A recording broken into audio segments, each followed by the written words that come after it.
Alors si vous aimez voir à l'écran des hectolitres de sang, eh ben, vous allez être servi.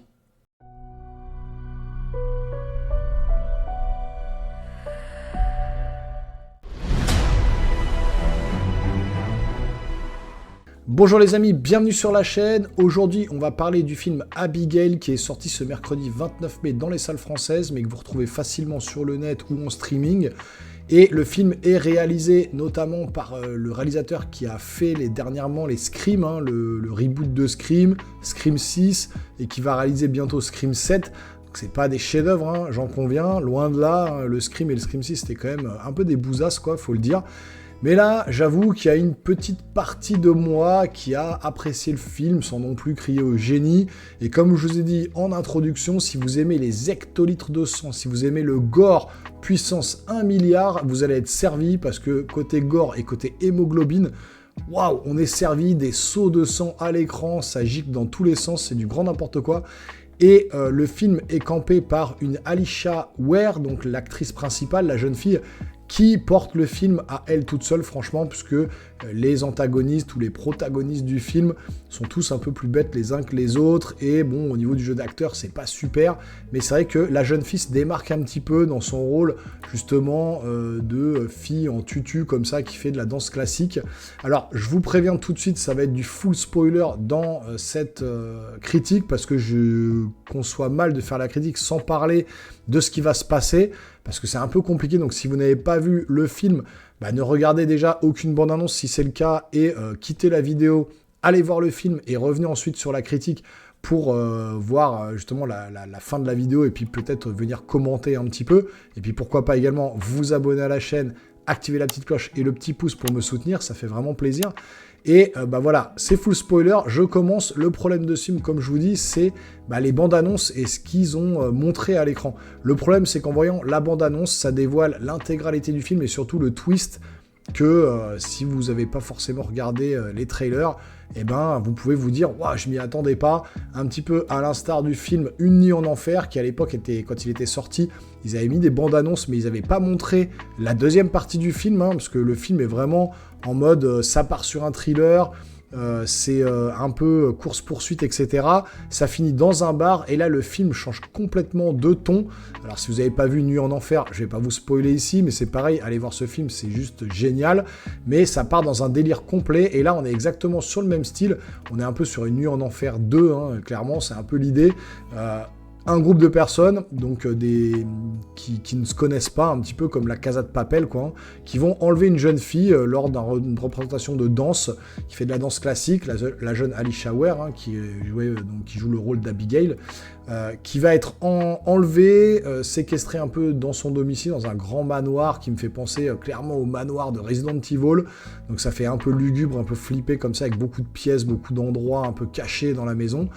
Et il va s'en suivre des événements que les protagonistes ne s'attendaient pas du tout, puisque, attention spoiler, cette jeune Abigail en fait est un vampire assoiffé de sang, et c'est là où c'est le problème, c'est que la bande-annonce tout montrait tout directement, donc vous n'êtes pas du tout surpris, alors que si vous n'aviez rien vu, pas de bande-annonce, pas de trailer, que dalle, et ben le twist aurait pu fonctionner, puisque c'est vrai que l'arrivée du vampire, ou en tout cas quand elle commence à montrer ses pouvoirs, et sa métamorphose, ça apparaît à peu près après 3 quarts d'heure de film peut-être.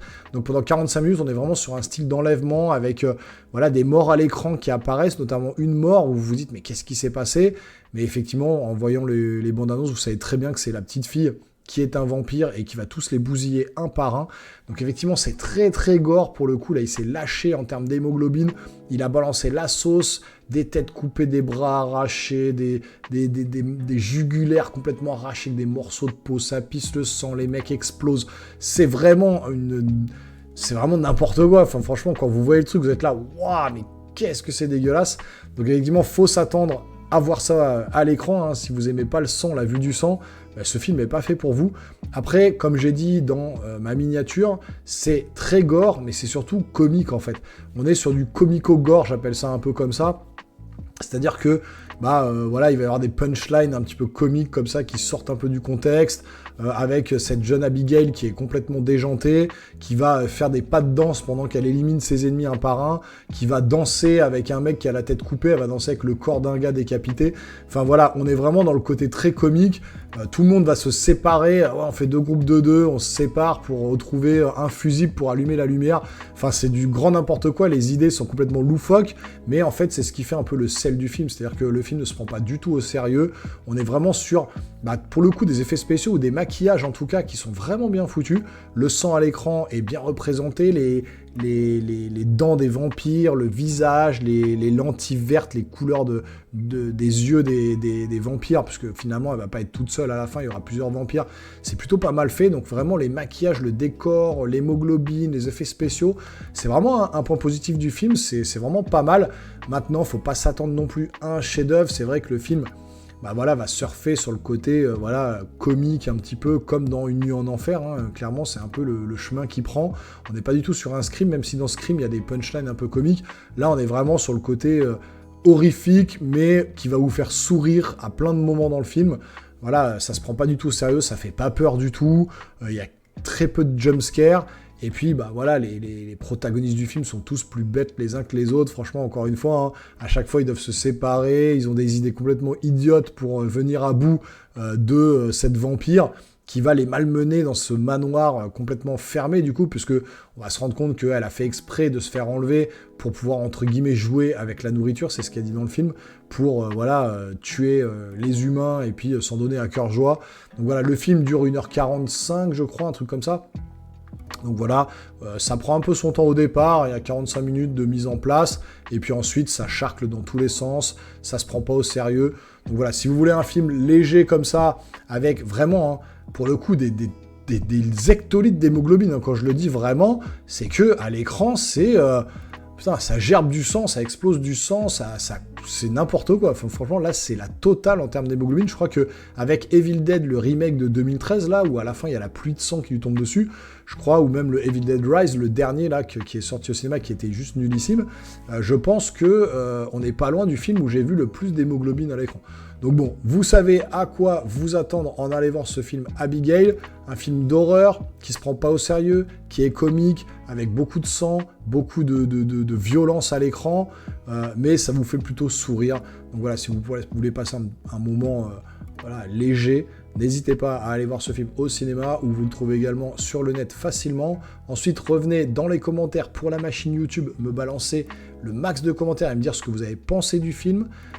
Si c'est pas encore le cas, n'hésitez pas à vous abonner à la chaîne, à activer la petite cloche et à lâcher un gros pouce en l'air, ça m'aide vraiment. Et puis nous les geeks, on se revoit très rapidement sur une prochaine vidéo. Portez-vous bien surtout. Ciao ciao.